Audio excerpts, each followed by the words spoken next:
Hola, nosotras somos Dani y Ale. Y esto es Migrantes Anónimas, un podcast donde hacemos preguntas, desmitificamos ideas, contamos historias, Confesamos miedos y sueños, aprendemos de otros y nos acompañamos a atravesar esta aventura llamada migración. Hola a todos y todas, bienvenidos a esta nueva cápsula de Migrantes Anónimas. El día de hoy vamos a hablar de un tema que creo que nos ha pasado un poco a todos y es sobre las expectativas que tenemos antes de migrar y bueno, lo que realmente pasa. Hola Dani. Hola Ale. Bueno, sí, como mencionas, la idea es que hablemos un poquito también desde nuestra experiencia personal aquí en España, cómo fue un poco, o sea, esas expectativas que teníamos y realmente, pues, la realidad, ¿no? Entonces, no sé, Ale, si quieras empezar tú a contarnos un poquito, quizá, cuál fue como ese primer choque que tuviste, qué expectativas tenías y cómo resultó. A ver, lo de las expectativas en mi caso es raro y bueno, sí, es difícil en mi caso específico porque yo no tenía expectativas de quedarme, entonces yo creo que tampoco tenía expectativas como tal, porque no era como, ay, sí, voy a llegar a un trabajo o ay, sí, voy a llegar y voy a comprar algo, porque mis planes siempre fueron volver a Colombia, entonces en ese sentido no tenía expectativas, pero sí que es cierto que una vez me enfrenté como con el sistema laboral español, como que igual a lo mejor no son solo expectativas, sino imaginarios, como que crees que el país es de determinada manera o se vive de determinada forma, o migrar en nuestra cabeza se ve también de una forma y al final no lo es. Creo que por ejemplo en mi caso, pues yo me imaginaba como que el sistema laboral español funcionaba súper bien. Entonces al principio, cuando veía ofertas laborales y todo, yo decía, bueno, será porque soy comunicadora, o a veces pensaba como, bueno, solo puedo acceder a X vacantes porque soy migrante. Y al final, como que hablando con otros españoles y tal, me di cuenta que no, que el problema es que el sistema laboral aquí es espantoso.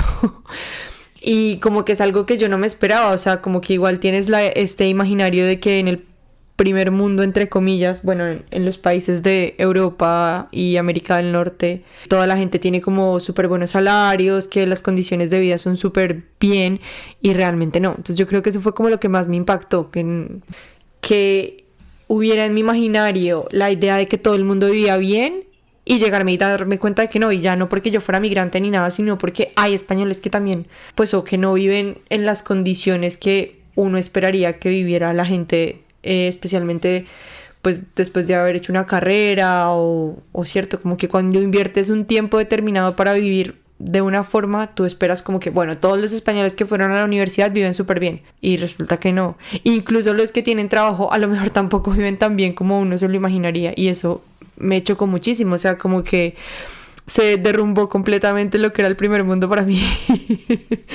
En tu caso, ¿cómo fue? Bueno, antes de hablar de mi caso, que creo que sí concuerdo un poco con todo lo que dices. Y es también como que esas cualificaciones que uno viene, o sea, claro, porque venimos a estudiar un máster y no sé qué, y bla, bla, bla. Y al final no es que sean muy reconocidas como tal en el mercado laboral. Yo sí creo que hay como un sesgo en cuanto a las personas migrantes y el acceso al mercado laboral.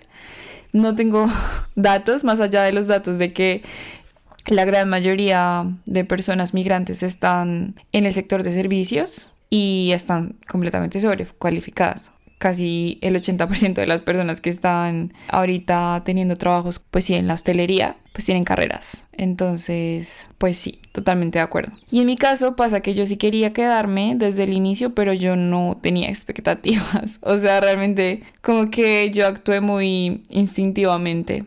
Y no soy una persona, o bueno, al menos en ese momento, no era una persona de planificar mucho todo. O sea, yo iba un poco como con el viento. No lo recomiendo, pero tampoco me parece la peor. O sea, siento que son formas. Al no tener muchas expectativas de cómo van a resultar las cosas, lo más difícil para mí fue el tema de los documentos. Como que nadie te cuenta eso. Como que la gente te dice, vale, tienes formas de quedarte, pero al momento de tú empezar a hacer todos esos procesos, es una historia, o sea, ya la realidad como tal, desde que te cuentan, hice este trámite a todo lo que implica, pues es un montón. Que por ejemplo, yo actualmente digo, vale, ya casi cumplo 3 años y tengo, o sea, voy a empezar mi proceso de nacionalidad, ¿no? Si yo lo cuento así, pues ¿qué pasa? Que la gente va a decir, ah, vale, mira, te vas y en 3 años ya puedes empezar tu proceso de nacionalidad. Pero pues no es así. O sea, depende de muchísimos factores, variables. Cada proceso migratorio es súper distinto. Entonces siento que yo en la mayoría de casos lo que trato de hacer con las personas que me hacen preguntas es contarles muy desde mi caso y también siempre dejar claro cómo cada proceso es distinto. Como para que no se creen esas falsas expectativas de, ah, vale, si Daniela en 3 años ya empezó su proceso de nacionalidad, incluso hay personas que lo empiezan al año porque están casadas o demás, pues yo también. Y es como, pues, depende.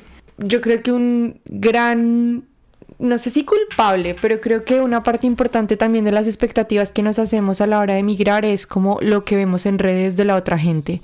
Y nosotros en parte también somos culpables por eso, de eso, porque yo, por ejemplo, obviamente no comparto las fotos, yo qué sé, llorando porque un día me llegó una visa negada, o no comparto tampoco, por ejemplo, la frustración del proceso de buscar trabajo y que te dejen en visto o que te digan que no, o bueno, como que ese tipo de cosas no las compartimos y creo que a veces somos un poco, no sé si culpables, pero claro, como que solo subimos lo lindo a redes y por ejemplo en mi cabeza estaba como, yo qué sé, tú vas a llegar a Europa, cada 2 meses vas a ir a un país diferente porque los tiquetes aéreos son súper baratos, porque yo antes había vivido acá, había venido como de intercambio y eso era lo que a mí me había quedado en la cabeza.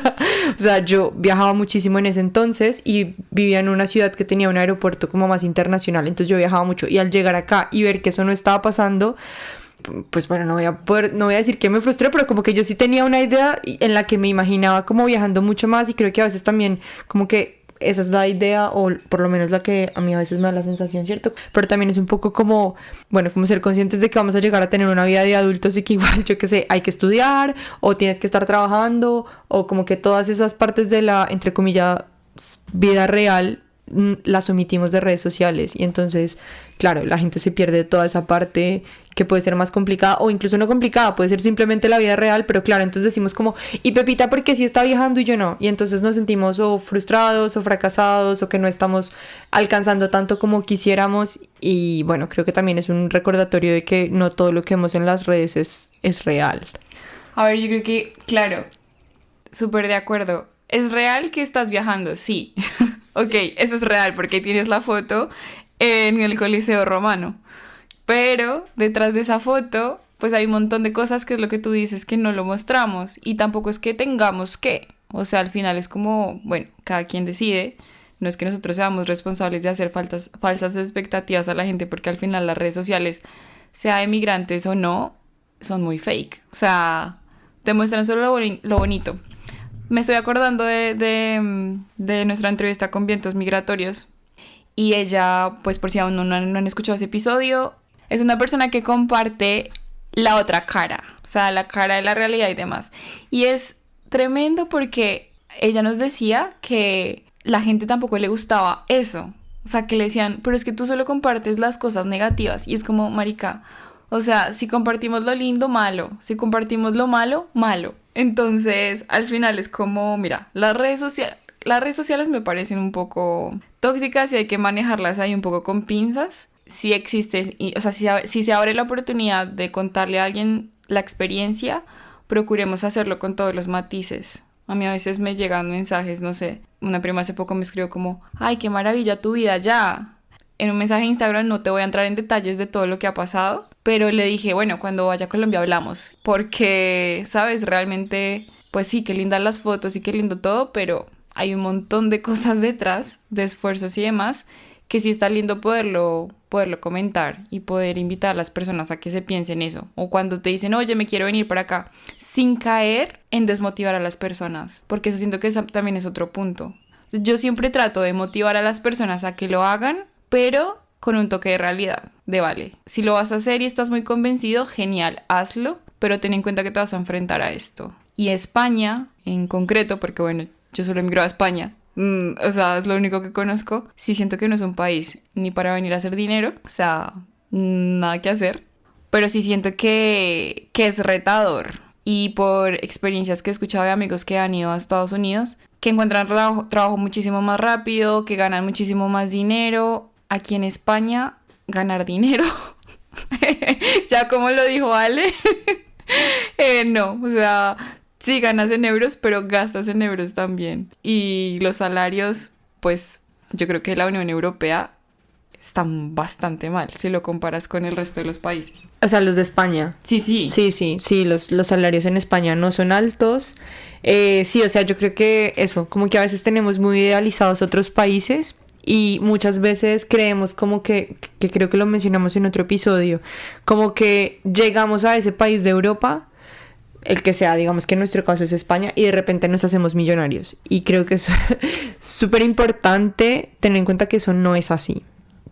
También es cierto que depende, o sea, tengo amigos ingenieros que sí que han llegado y más fácil han encontrado un trabajo mejor remunerado y tampoco son millonarios, porque igual, pero sí, como que hay que tener también en cuenta como la situación económica del país al que vamos a llegar, etcétera. Y ahora, volviendo un poco a lo que decías de las redes, sí, claro, o sea, yo no estoy diciendo que no compartan cuando están felices, porque pues yo soy la primera que solo pongo fotos felices y ya, porque tampoco me interesa contarle a la gente si estoy mal. Para eso está el podcast. Pero sí es como la responsabilidad propia como consumidores de no creernos eso, porque yo siento que a veces también nos frustramos, y ya no solo en la migración, sino en la vida en general, de, ay no, Pepita está... Y ya ni siquiera de viaje ni nada, sino como Perenceja se fue para un congreso y pasado mañana se ganó un diploma de no sé qué y 3 días después hizo un curso, lo mismo en LinkedIn, y Pepita está haciendo un curso y yo no sé quién está haciendo tal trabajo, y es como parece todo el mundo está haciendo cosas menos yo, o no estoy haciendo suficiente, o que habré hecho mal que los otros están haciendo cosas tan maravillosas y yo no, y es como parece seguro que tú también estás haciendo cosas, ay, o sea, como que nos creemos eso de que si no está en redes sociales no está pasando, y hay mucha gente que está haciendo cosas súper geniales y no están en redes. Parce, en estos días también leía como que es que la vida no es lo que pasa mientras vas al concierto o vas de viaje, o sea, la vida también es tender la cama, tomarse el café, y creo que muchas veces como esta sobreexposición a estímulos de cosas fabulosas e increíbles nos hace pensar que estar en la cama abrazadas con nuestra amiga, nuestra pareja, nuestro primo o el que sea es menos fabuloso, y es como parce, pero es que eso es la vida, o sea, la vida también es, yo qué sé, tomarse un café por la mañana, tener que tender la cama, ver los pajaritos por la ventana, y eso también es lindo. Y sobre todo también migrando, que muchas veces, por ejemplo, cuando no podemos ni siquiera trabajar por cuestiones de papeles, lo único que podemos hacer es como vivir esa cotidianidad, y me parece bonito poder vivirla también desde entender que eso también es lindo. Creo que sí, un poco la invitación es a filtrar ese consumo de información en redes sociales. Y sí, cuando empecemos a sentir como esa incomodidad de esta persona está haciendo más que yo, pues identificarlo y tener conciencia de nuestro propio proceso, y que cada proceso es distinto, porque solemos idealizar personas, idealizar lugares, idealizar trabajos, idealizar países, y la verdad es que no es que sea, o sea, no es que el país sea malo, ni el lugar sea malo, simplemente es realidad versus idealización, y obviamente nuestra mente va a tender a idealizar y agrandar mucho las cosas, entonces por eso después viene como esa decepción, entre comillas, de lo que te habías idealizado, las expectativas que te habías hecho. Pero ¿qué pasa? Que tampoco es que esté mal, o sea, simplemente es como, vale, ¿de qué manera empezamos a recibir esa realidad con un poco más de aceptación y no de frustración? Evitar un poco caer en esas idealizaciones de todo sentido, o sea, de personas, de todo. Yo creo que en mi caso, y me ha servido mucho, yo evito mucho las expectativas y espero a que llegue el momento de las cosas, y lo vivo. Y ya cuando lo vivo, digamos que ya puedo generar un juicio como esto me gustó, esto no me gustó. Y pongo el ejemplo de cuando hice surf por primera vez, me acuerdo mucho. O sea, una de nuestras amigas, porque fuimos en grupo, ya se había hecho como una idea súper, o sea, como va a pasar esto y después lo otro.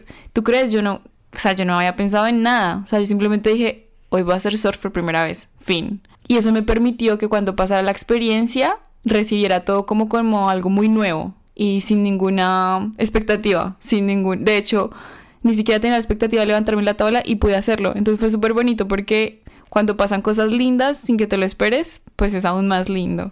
Entonces yo creo que ese podría ser un buen tip. No a que no hagan planes, pero a que eviten un poco hacerse tantas expectativas de las cosas y vayan un poco como con esa disposición a sorprenderse, que dentro de todo lo que haya, lo que pase, siempre se aprenden cosas y siempre hay cosas positivas.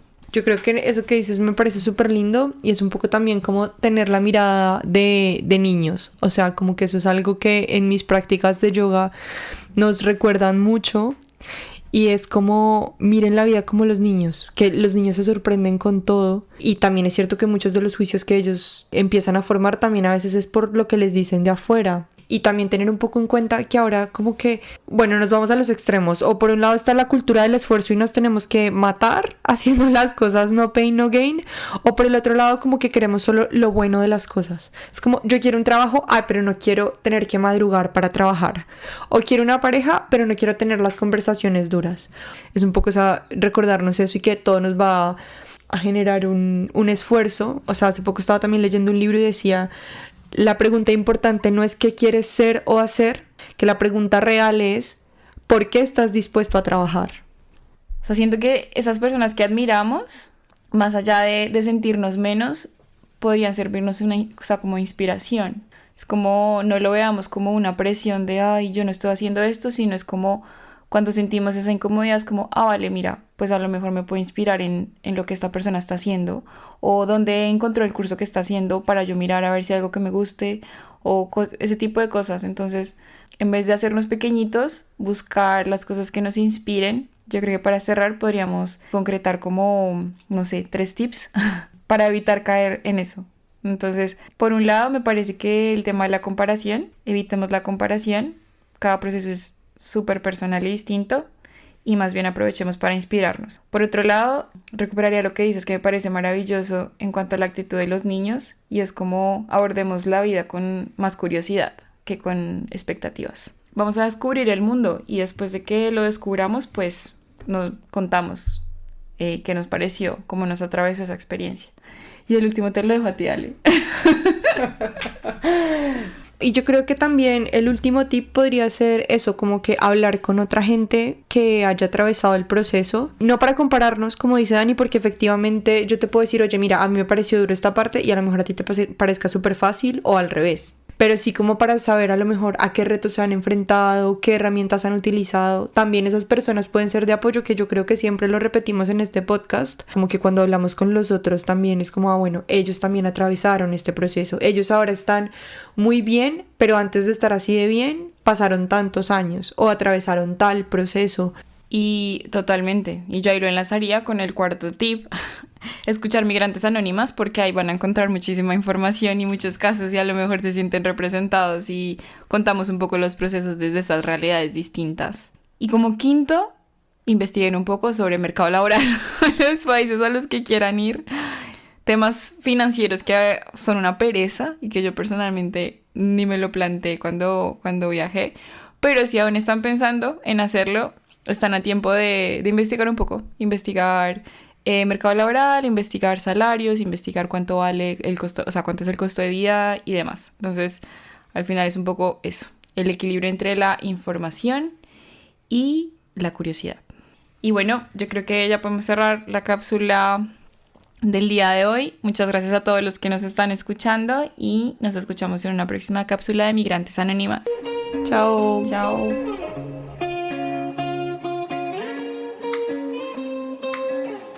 Si llegaron hasta acá, muchas gracias por escuchar Migrantes Anónimas. Esperamos que el episodio les haya sido de utilidad y que lo hayan disfrutado. Y también, si les gustó, nos pueden seguir en redes sociales, migrantes.anónimas en Instagram.